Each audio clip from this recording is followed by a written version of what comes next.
The Birthday Heist Flip. The cake knife was a custom mogul, ivory handle, Damascus steel, a gift from my late husband on our 50th. I just sliced through the bottom layer of the three-tiered dark chocolate ganache when the screaming started. Tiffany, my grandson Ethan's wife of 18 months, had been holding the server. One second she was beaming for the photographer, the next her knees buckled and her face plunged straight into the frosting. A perfect swan dive of Chanel and desperation. The knife clattered. The string quartet in the corner kept playing Vivaldi for exactly 4 more measures before the violinist realized something was wrong. Then Victor, her father, a hedge fund refugee who'd flown in from Palm Beach for the spectacle, grabbed his throat. His rented tuxedo jacket strained as his body jackknifed. Foam, pink-tinged, bubbled at the corners of his mouth. He hit the marble terrace of my Southampton estate like a sack of C-notes someone had decided to burn. 75 guests in linen and diamonds froze mid-sip. The only sound was the Atlantic hissing against the dunes 50 yards away. All I could think, standing there with ganache on my fingers, was, "Clever girl, but you picked the wrong mark." If you're watching this on whatever platform the kids are using these days, smash that subscribe button and tell me in the comments where you're tuning in from. Because this is the story of how a 75-year-old woman who built a real estate empire out of nothing turned the tables on the greediest little snakes in the Hamptons. And yes, I'm drinking the 2012 Dom Perignon that was meant to be my last. 2 hours earlier, the same terrace had been a Pinterest board come to life. White tents snapped in the breeze. Waitstaff in crisp black circulated with caviar spoons and mini lobster rolls. A drone overhead captured B-roll for Ethan's vlog. Ethan and Tiff take the Hamptons, currently at 1.2 million subscribers. My sale of Wilson Coastal Holdings for $50 million had closed escrow the day before my 75th birthday.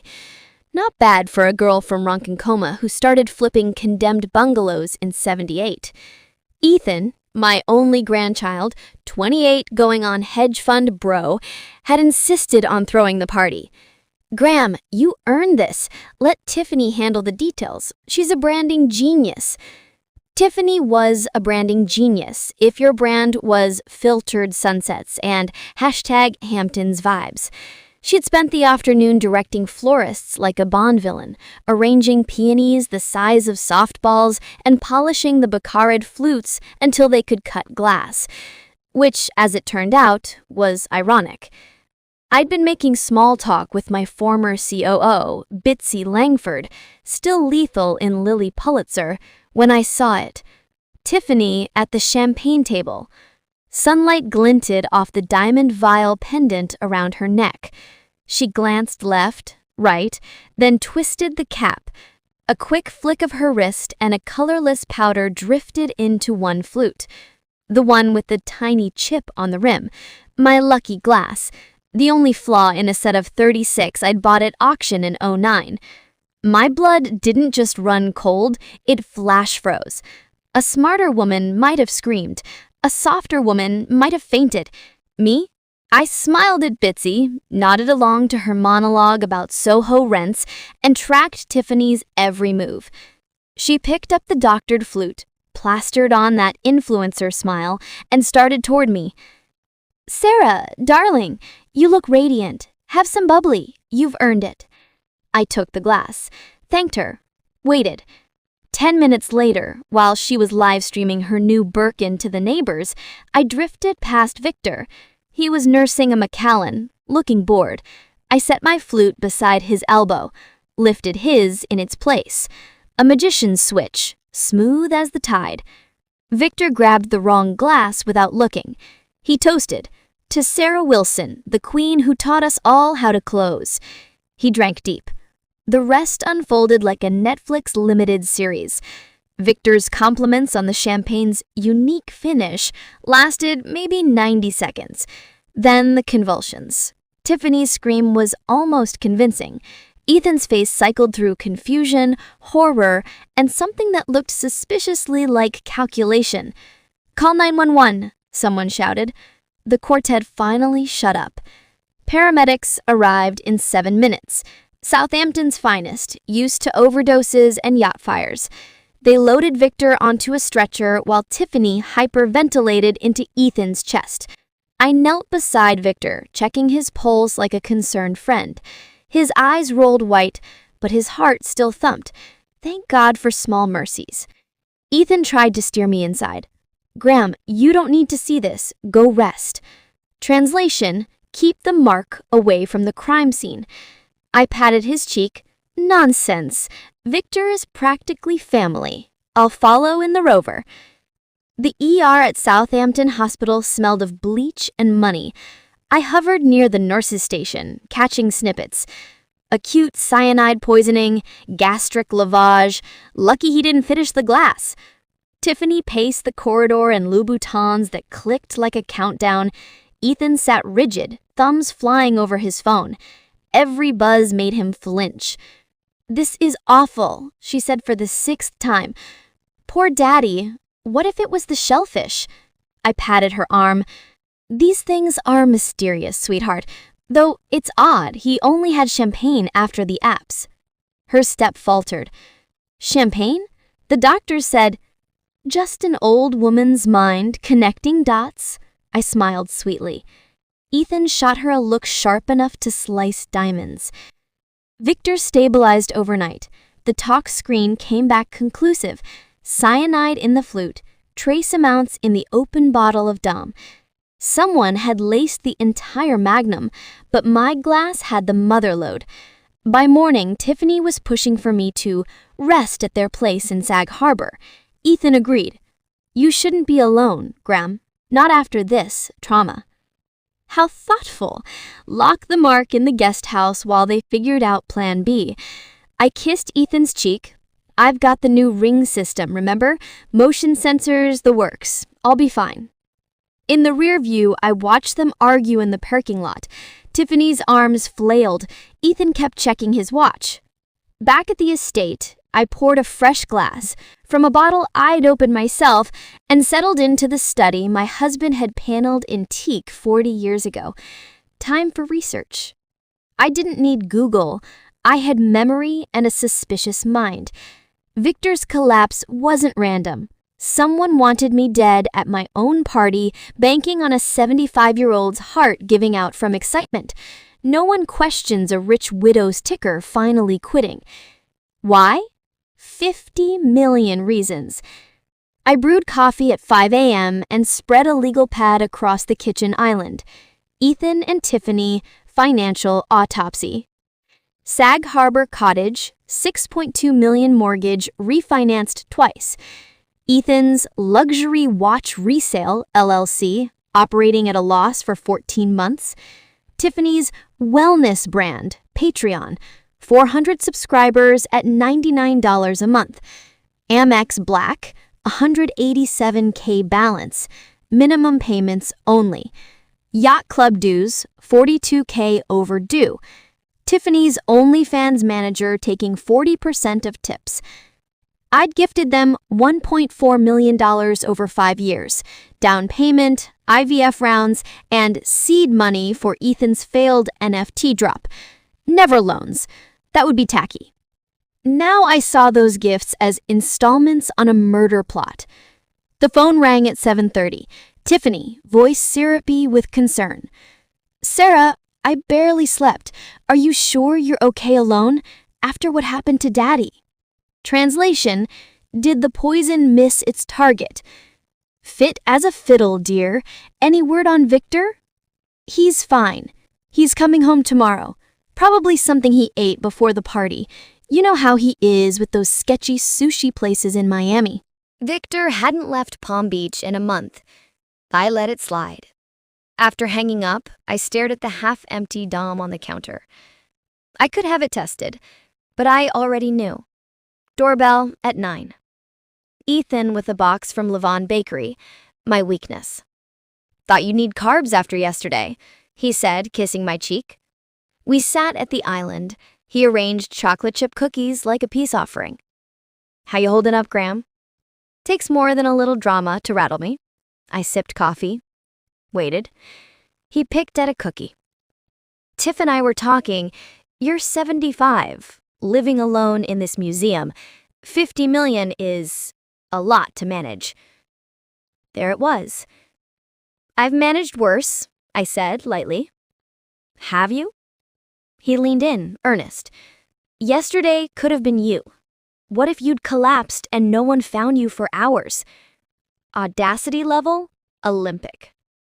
Victor collapsed with 30 witnesses and paramedics in 6 minutes. Hardly a cautionary tale. That's not... He raked a hand through his trust fund hair. We found this place, Ocean Breeze Residences. Active senior living, but luxury. Golf, spa, on-site doctors, 20 minutes from us. He slid his phone across. Smiling seniors played pickleball. Everyone looked medicated and thrilled. Entrance fees $1.2 million, covers everything for life. And there's a unit opening next week, but they need the deposit by Friday. $1 million dent in my liquidity. Once I was tucked away, who'd have power of attorney over the rest? Sounds lovely, I said. But this house has memories of your grandfather. Granddad's been gone 20 years, Graham. Time for a new chapter. The gentle concern in his voice almost broke me. Almost. I'll think about it. His relief was instant. Take all the time you need. We can tour Monday. After he left, I called my attorney, David Cho. We'd closed deals that made this birthday money look like chump change. David, I need you tomorrow. And bring the kind of paperwork that makes greedy heirs cry. Ocean Breeze's marketing packet arrived by messenger that afternoon. Glossy lies about worry-free golden years. The fine print required durable power of attorney and a full financial disclosure. Phase 2. I phoned Patricia O'Malley, ex-FBI, now running the best PI firm in Manhattan. We'd used her to vet tenants who turned out to be Russian oligarchs. Pat, I need everything on Ethan and Tiffany. Bank accounts, texts, browser history, especially life insurance. 48 hours, she said. You sure you want to see this? I've seen blood on carpet in Beirut. I'll manage. Thursday, Pat's report hit my inbox like a brick through Tiffany's influencer facade. $2.1 million yacht loan, 90 days delinquent. Repo notice pending. Tiffany's secret OnlyFans, $18K per month gross, but after manager cut and content expenses, read Botox, net $3K. Ethan's LLC, funneling funds to a business coach in Miami, actually Victor's bookie. Life insurance, $5 million policy on me, taken out 7 months ago. Beneficiary, Tiffany. Insurable interest claimed as caregiver. Premiums, $42K paid from a joint account that was overdrawn twice. They'd been planning my natural death since before the sale closed. Friday, Ethan and Tiffany arrived with Ocean Breeze contracts and a notary. Spread documents across my dining table like a hostile takeover.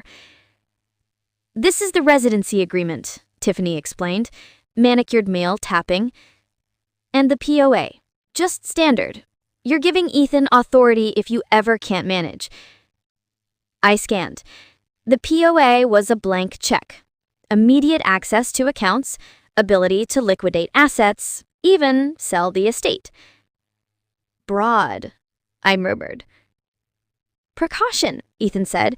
Ocean Breeze requires it.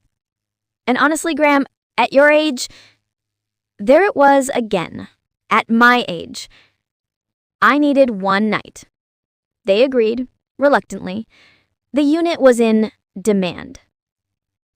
David Cho arrived at 8 a.m. Saturday with a briefcase and 2 uniformed officers from the Southampton PD. Ethan and Tiffany were already in the living room, lattes in hand. "Graham, we brought the final..." Detective Morales stepped forward. "Mrs. Wilson, we need to discuss an attempted homicide at this address last Tuesday."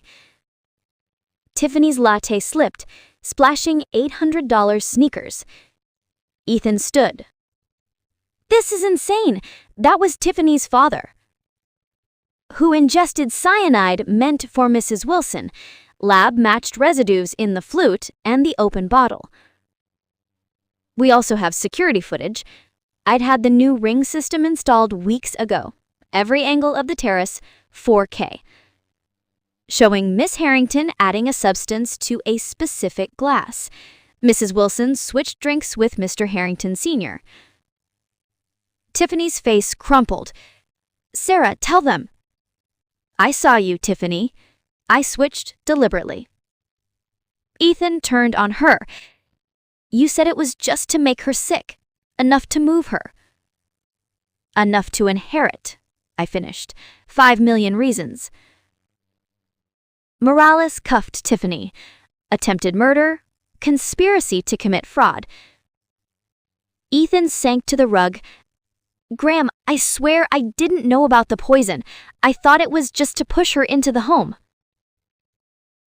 "You thought Ocean Breeze would lock me up while you drained my accounts? You knew about the insurance. You paid the premiums." His silence was deafening.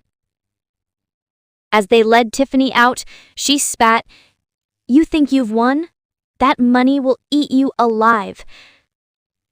"Darling, I've been eaten alive by developers, banks, and the IRS. You're just dessert."